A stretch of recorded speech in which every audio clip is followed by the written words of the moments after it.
Hi, my name is Nico Klar. I work at the ZSW, the Center for Solar Energy and Hydrogen Research, and since 2023 I'm a member of the Flight Robotics and Perception Group of Professor Amir Ahmad. The current climate crisis and the dependence on energy imports requires a massive acceleration of the expansion of renewable energies in Germany and especially of wind energy in Baden-Württemberg. Conflicts with species protection, in this case as you can see birds and bats, often prevent the necessary dynamic expansion of wind energy in particular. I believe technical avoidance solution will be the key tool to support and implement the necessary rapid expansion. Since 2016, the ZSW has been working on species protection, especially for endangered birds of prey around wind turbines. For this purpose, a prototype system was developed which investigated the technical possibilities of an anti-collision system as a measure to prevent collision victims as a proof of concept. For more information, you can see our publication on this topic at the link below. I have been working on this project for 3 years with a special focus on image processing for detection, localization and classification of flying objects. Within these 3 years, we have collected over 60 million of images of flying objects, which means 150 terabyte of data. These images are used as training data for our neural networks, shown here on the right side as regions of interest. 3 years ago, it was not possible to completely overload the object detection and classification of all 8 static cameras with 26 megapixels to the GPU in real time. Within the increasing computing power of graphic cards tested at the beginning of this year has shown that we can cover the requirements of the system right now with only 2 computing units.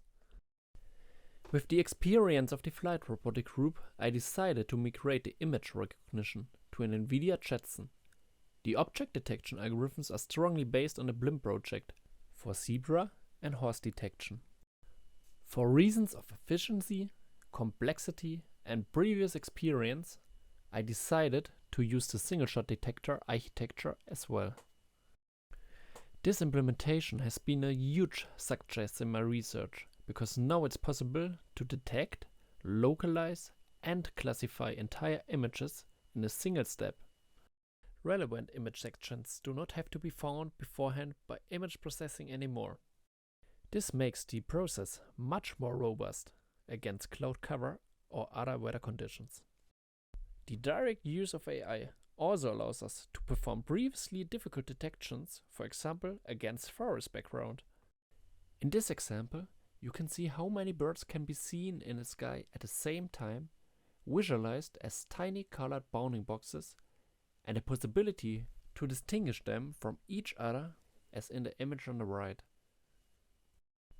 In the middle of this year, our FRPG group started a project in cooperation with the Max Planck Institute for Animal Behavior to identify and estimate the number of red-footed falcons in Africa.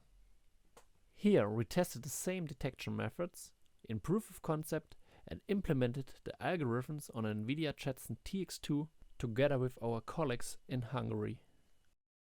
The milestones of my research this year were as follows.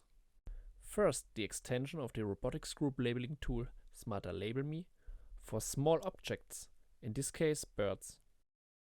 Then the SSD network was implemented and trained on several thousand images. The SSD network was also trained on the red-footed falcons. Previous labels were automatically corrected and improved using my SSD. The previous system software was migrated to ROS and 4 new complete systems were built and developed as test systems over this summer. On the images here, you can see some example of our new mechanical constructions. I'm currently working on monitoring solutions that will provide information about the used algorithms. This will be completed by the end of the year. If you have any questions, please do not hesitate to contact me or Professor Ahmad. Thank you listening to my work 2023.